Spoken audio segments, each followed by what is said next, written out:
បាយហើយនឹងកាទៀវអមយកមួយណាខ្ញុំយកបាយបាទអរគុណអមថ្ងៃហ្នឹងថ្ងៃ8មីនាអញ្ចឹងខ្ញុំនឹងឲ្យមនុស្សស្រីមកជួយសម្រេចចិត្តជីវិតរបស់ខ្ញុំឥឡូវហ្នឹងខ្ញុំចេញពីផ្ទះម៉ោង10 12អីហើយអត់តន់ហូបអីពេលព្រឹកទេអញ្ចឹងខ្ញុំគិតថាត្រូវទៅសួរថាខ្ញុំគួរហូបអីគេព្រឹកហ្នឹងហើយថ្ងៃហ្នឹងគឺខ្ញុំដើរហូបអីចិត្តផ្ទះទេអត់ជិះម៉ូតូជិះអីទេសាំងពងឡើងថ្លៃខ្លាំងអញ្ចឹងខ្ជិលជិះម៉ូតូខ្ជិលអីបណ្ដោយដើរបណ្ដោយ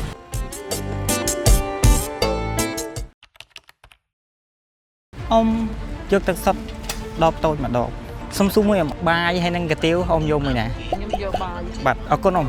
ឡូវយើងបានជំរឿសហើយមិនគឺអ៊ំប្រាប់ថាបាយអញ្ចឹងយើងដើរទៅរកបាយហូប A few moments later បងយកបាយសាច់ជ្រូកមួយបង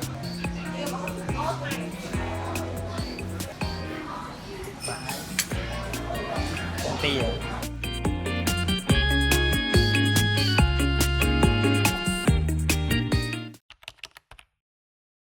Hello, can I ask you a question? Today is Women's Day, right? Yeah. Yeah. Can you choose me between coffee and matcha? I don't really like matcha, so I would say like iced coffee because it's all hot. I have a frappe. I Okay. have a frappe with a little bit of coffee today. Okay, thank you, thank you. Have a good day. Oh my god English សូមឲ្យខ្ញុំបានសួរ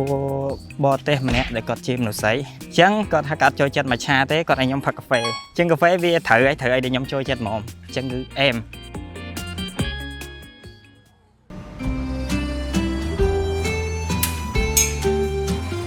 បងខ្ញុំយកអាយឡាតេអត់ស្ករមួយ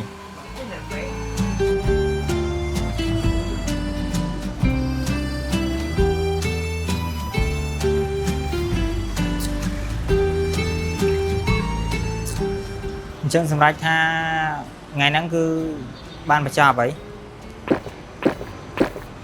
ហើយនេះគឺកាហ្វេខ្ញុំផឹកតាមភ្ញៀវបរទេសដែលបានប្រាប់ខ្ញុំហ្នឹងជួបខ្ញុំនៅវីដេអូក្រោយទៀត Follow មួយ